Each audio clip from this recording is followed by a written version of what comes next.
Ideological subversion, that is a phrase that I'm afraid some Americans don't fully understand.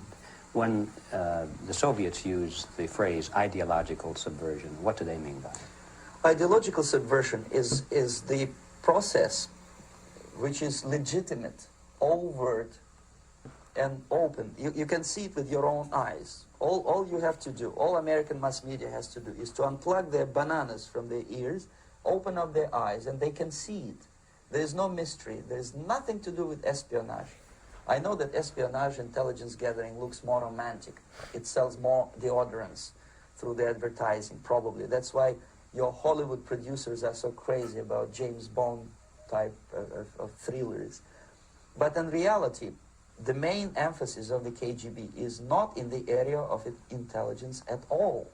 According to my opinion and opinion of many defectors of my caliber, only about 15% of time, money, and manpower is spent on espionage as such. The other 85% is a slow process which we call either ideological subversion or active measures, активные мероприятия in the language of the KGB, or psychological warfare.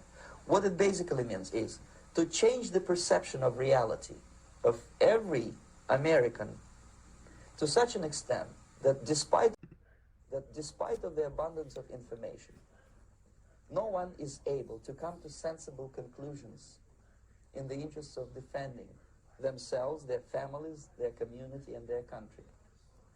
It's a great brainwashing process which goes very slow, and it's divided in four basic stages.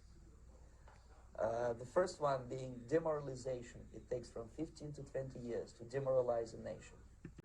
The psychological shock when they will see in future what the beautiful society of equality and social justice means in practice, obviously they will revolt. They will be very unhappy, frustrated people. And the Marxist-Leninist regime does not tolerate these people. Obviously they will join the links of dissenters, dissidents. Unlike in present United States, there will be no place for dissent in future Marxist-Leninist America. Here you can get popular like Daniel Ellsberg and filthy rich like Jane Fonda for being dissident, for criticizing your Pentagon. In future, these people will be simply squashed like cockroaches. Nobody is going to pay them nothing for their beautiful, noble ideas of equality. This they don't understand, and it will be greatest shock for them, of course. The demoralization process in the United States is basically completed already.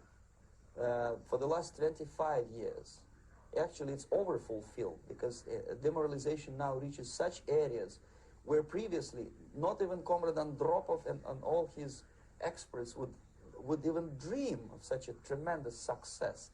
Most of it is done by Americans to Americans, thanks to lack of moral standards. That despite of the abundance of information, no one is able to come to sensible conclusions in the interests of defending themselves, their families, their community, and their country. It's a great brainwashing process which goes very slow, and it's divided in four basic stages. The first one being demoralization. It takes from 15 to 20 years to demoralize a nation. Why that many years?